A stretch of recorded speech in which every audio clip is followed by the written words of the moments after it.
जय मसीह की सभी को। आज मैं आप लोगों को कुछ खास प्रभु का वचन के बारे में आप लोगों को बताना चाहता हूं, और ये है बाइबल स्टडी के बारे में। ठीक है कि वास्तविक में हम बाइबल स्टडी करते हैं, लेकिन जो मेन टॉपिक है वो है आराधना। ठीक है, आराधना हम लोग कैसे करें। ठीक है, आराधना हम लोग हमेशा करते रहते हैं। ठीक है, लेकिन हम आराधना को कुछ 5 बातों से देखते हैं कि हमें आराधना कैसी करनी चाहिए परमेश्वर के लिए। ठीक है, सो पहला है आराधना का अर्थ। आराधना का अर्थ हम समझ लेते हैं। आराधना का अर्थ क्या है? तो आराधना का जो अर्थ है वो है ईश्वर को उसके योग्य आदर और महिमा देना। ठीक है, उसके योग्य, उसको भावता हुआ उसको महिमा देना, आदर देना, उसका धन्यवाद करना। ठीक है, ये होता है आराधना का अर्थ। ठीक है, यदि आप इसे पढ़ना चाहते हैं तो यूहन्ना और उसका 4:24 में इस प्रकार लिखा हुआ है कि परमेश्वर आत्मा है और अवश्य है कि इसकी आराधना आत्मा और सच्चाई से है। ठीक है, आत्मा और सच्चाई से हमें उसकी आराधना, उसकी स्तुति और महिमा करनी है। ठीक है, दूसरी बात है आराधना क्यों जरूरी है। ठीक है, आराधना जो है क्यों जरूरी है। हमारे शहर में हम स्तुति और महिमा करते हैं, आराधना करते हैं, क्यों जरूरी है? ये यशायाह 43 और 21 में लिखा हुआ है। ठीक है, कि जिस लोगों को मैंने अपने लिए रचा है वे मेरी स्तुति करें। स्वयं परमेश्वर इस बात को लिखता है ना, प्रभु का वचन कहता है, तो हमें उसकी महिमा करनी चाहिए। ये भजन संहिता 22:3 में भी इस बात को कहता है, परंतु तू पवित्र है जो इज़राइल की स्तुति के बीच विराजमान है। ठीक है, वो परमेश्वर विराजमान है। ठीक है, तो हमें जो है आराधना परमेश्वर की करना चाहिए, जिससे परमेश्वर प्रसन्न होता है, आनंदित होता है और उसकी उपस्थिति का अनुभव हम अपने जीवन में पाते हैं। वो स्तुति का अनुभव हमें मिलता है, वो आशीष हमें मिलता है। ठीक है मेरे प्रियो, तो ये होता है आराधना के बारे में। ठीक है, तो 2 बात मैंने आप लोगों को बताया है, और देखते हैं इसमें तीसरी बात क्या है।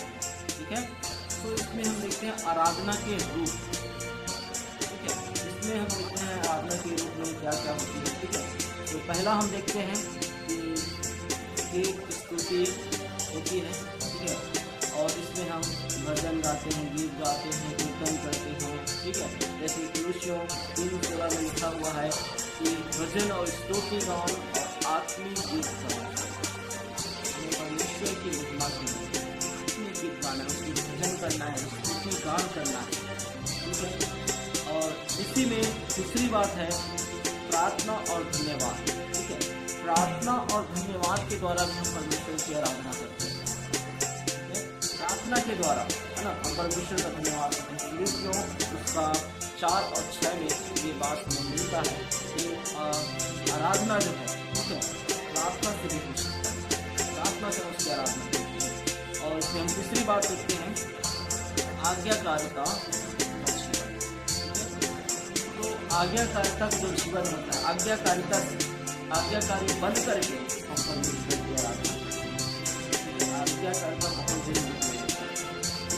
यदि हम इसको पढ़ना चाहते हैं तो रोमियो 12:1 में इस प्रकार लिखा है कि अपने शरीर को जीवित रूप और परमेश्वर के भावता हुआ बलिदान करके आओ, यही तुम्हारी आत्मिक सेवा है। हम समझ सकते हैं हमारी आत्मिक सेवा ये है परमेश्वर की आराधना। ठीक है, शरीर को जीवित और परमेश्वर के भावता हुआ, ऐसा हम परमेश्वर के जीवन से आराधना करते हैं। फिर आराधना के रूप में मैंने 3 बातें आप लोगों को बताया। चौथी बात है वो है सच्ची और झूठी आराधना। ठीक है, सच्ची और झूठी आराधना क्या है? आप देखते हैं सच्ची आराधना जो आत्मा और सत्य से होता है। ठीक है, यूहन्ना 4:26। ठीक है, हमें सच्ची आराधना करना है, आत्मा और सत्य से करना है। सत्य आत्मा से भर करके झूठी आराधना क्या है?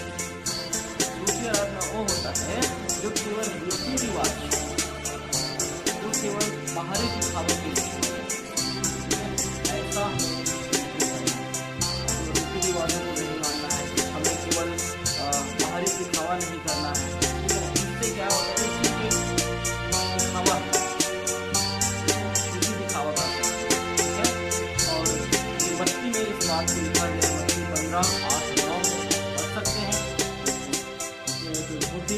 आराधना के बारे में क्या बताया गया है। ठीक है, ये मनुष्य को दिखाने के लिए काम न करें, बल्कि परमेश्वर को दिखाने के लिए हम काम करना है, उसकी आराधना करना है। ठीक है, तो ये होता है। और पांचवी बात की आराधना का फल क्या होता है।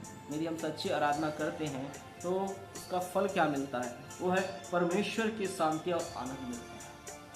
सच में मेरे प्रियो, वो शांति और आनंद हमें कहीं नहीं मिलेगा जो हमें परमेश्वर के पास मिलता है।